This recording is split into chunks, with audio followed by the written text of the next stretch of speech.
Okay, glide approaches today. Emergency procedure training, engine failures in the circuit. Wow, this is getting fun. There's so much involved in making sure we're safe.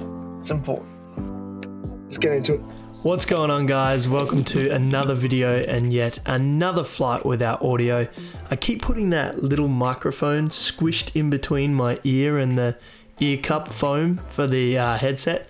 So I think I'm just going to save you listening to the sweet sound of my earlobe rubbing against the microphone, and thought I'd take the opportunity to do another commentary video on some flying. I actually really enjoy this format because it's quite compact, but I do also like the in-flight recording because you get to capture the emotion of the moment, and I mean, you get to see how tense and stressed I am in those situations, especially in the early stage of flying. So as I just said in the cockpit, this lesson we were focusing on simulated engine failures in the circuit. And this was one of the last things to learn before I was ready for my solo flight. So I made a mistake here by strapping myself in the aircraft before I'd actually moved it over a concrete pad. You can see it's on the stones here. So the reason we don't start the propeller with the aircraft on the stones is because it can flick them up and it can either damage the propeller or it can throw them back in the prop wash. So thanks to my instructor for giving me some premium service here and turning me around, pulling me onto the pad and pointing me in the right direction. So yeah, it was a nice ride. Thanks, mate. Enjoy the ride. Sorry about that. Enjoy the ride. That's pure service, that is. We can start it here. I did the run-ups on the big pad down there, down towards the end of it. Yeah, that sounds good. That way it should be able to see both. I wanted to preface this video by saying I am not a certified flight instructor, and this is purely intended to share my journey. This information should not be used to inform training because it's been edited, and its only purpose is for entertainment. Although I don't know who's watching me for entertainment. Hopefully it inspires some people to look into getting into flying if they are interested. All right, let's get into it. Before jumping in the plane, we went through a really detailed briefing and a ground lesson. We went over many of the risks associated with flying a single engine airplane. Much like the name suggests, it only has one engine, which is one of the biggest risks. Multi-engine airplanes have multiple engines, which when one engine stops, you still have others that can produce thrust. Whereas in a single engine airplane, you don't have that. Therefore, there is no backup or no redundancy if your engine was to stop. Dealing with an engine failure in a plane is very different to dealing with one in a car. I heard something the other day from an aircraft mechanic who said you can't pull over on a cloud, and it's very true, right? Because if you have your engine stop or break down in a car, you want to lose energy, you want to come to a stop to be safe, and you pull over to the side of the road. Whereas in an airplane, if you have an engine failure or something else goes wrong, you want to maintain energy, you want to keep flying and maintain control so that you can safely land the plane. This makes all of the risk mitigation strategies for single engine aircraft super critical because without an engine, you're coming down.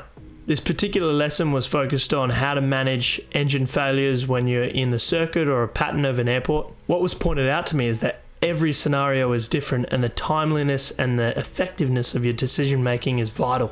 So different phases of flight will ultimately pose different options for how you respond to an engine failure, and this has a number of different factors that contribute to it. Some of those are the position you are relative to the runway, the height you are above the ground, and the surrounding terrain and obstacles.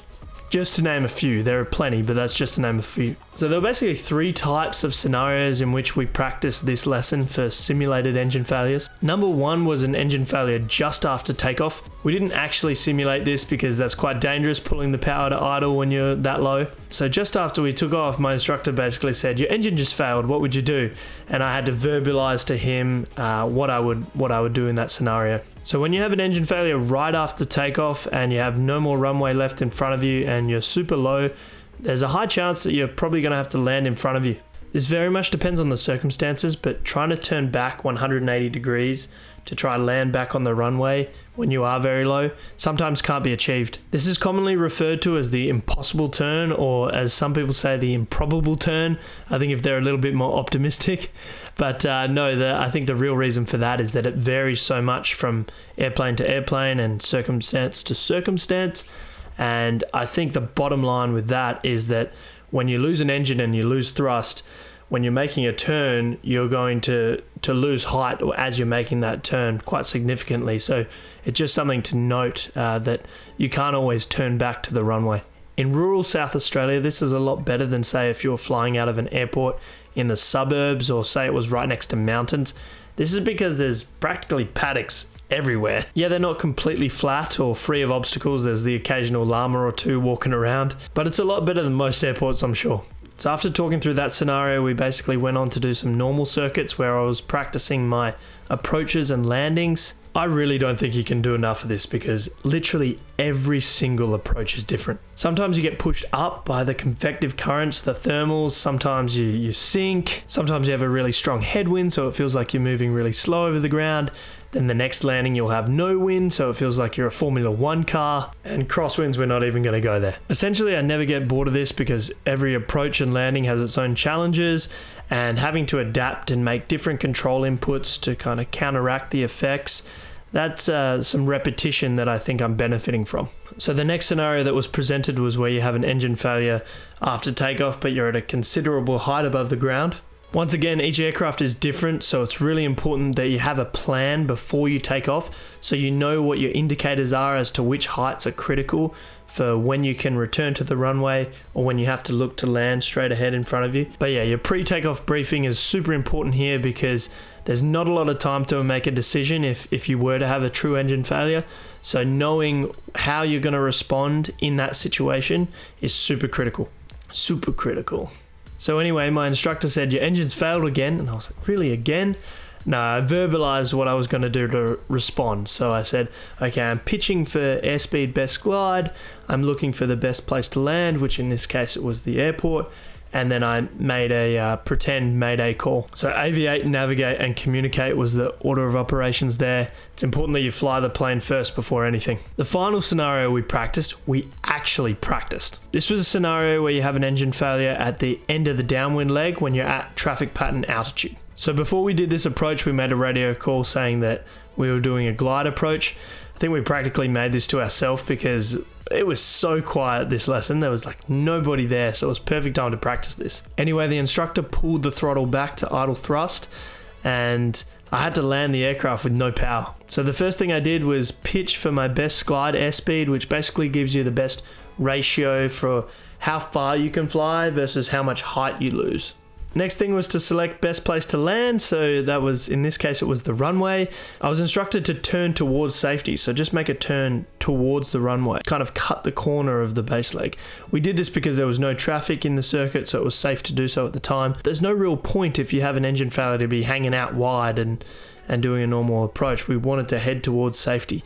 But it's a bit of a balancing act because we had to do a bit of an S-turn to come in and line up with the center line. And then we actually came in, we were too high. So we had to increase our flaps so that we could have basically a steeper descent rate for a similar airspeed. So I landed this one with full flaps. Landing with no power actually felt supernatural to me. I don't know why. I think it was just the fact that you're not managing the throttle. You're just on the stick and rudder and you're in the ground effect. You have to fly it to the ground and it forces you to fly it properly, right? Not gonna lie, it was actually one of my better landings to date. I have no idea where I pulled that from.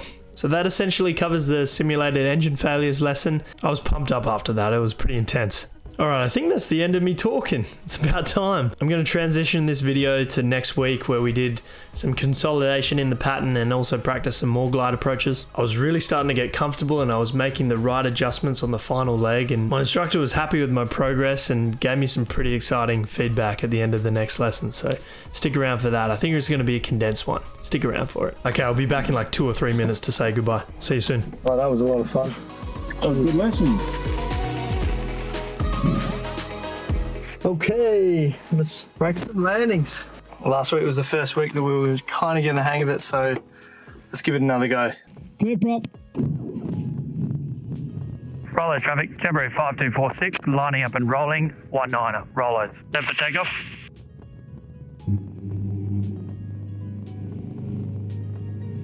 Rollo traffic, Debrief 5246, turning base 19er, touch and go, Rollo. And then back to idle.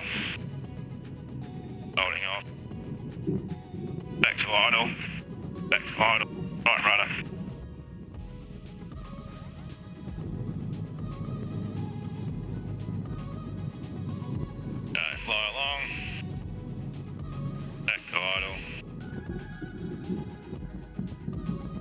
off. Rollo traffic, Debrief 5246, turning base 19er, touch and go. Rollos.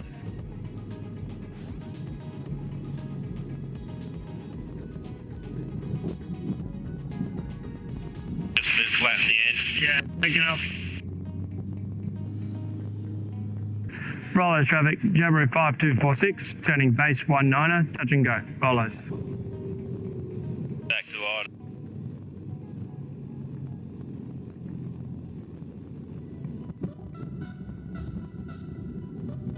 That wasn't bad.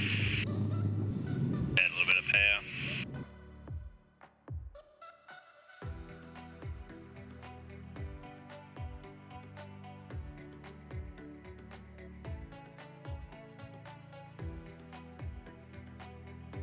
Yeah, I think you get a nice smooth morning and I'll be saying I'm getting out. Oh, dude. Runway's clear.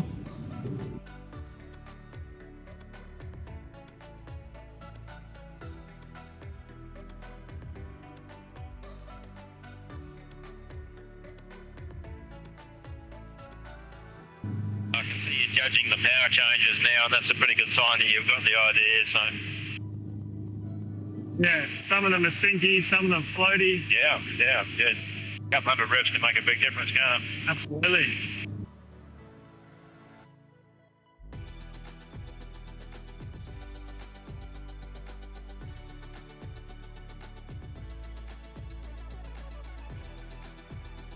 Rollo traffic, Debrief 5246, clear of all runways. Rollos.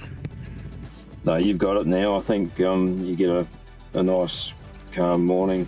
There's not too much going on, and I think you'll be away. Oh wow, that's pretty exciting. Oh, thanks mate. No worries. Alright, so not long now until I fly a plane solo. Crazy to think I went from being so overwhelmed 3 months ago to being actually quite confident in my ability to control the plane. That's insane. So working full time and only being able to fly once a week on the weekends is not the best for learning efficiency. But I was doing a lot of chair flying, and by that I mean literally sitting in the chair or standing or walking around or anything and just thinking about flying and just going through the certain phases of flight of the circuit and practicing the speed call outs and practicing radio calls, just really going through everything in my head. And I found that really helpful, because when I am flying, when I was in the cockpit, I found it so busy. It was just, there was so much going on, and it was great to be able to take those things out of a flying environment and practice them just in your room or just at a park or walking along the beach. Just don't let anyone hear you making radio calls to yourself. That's kind of weird. The next video is a special one.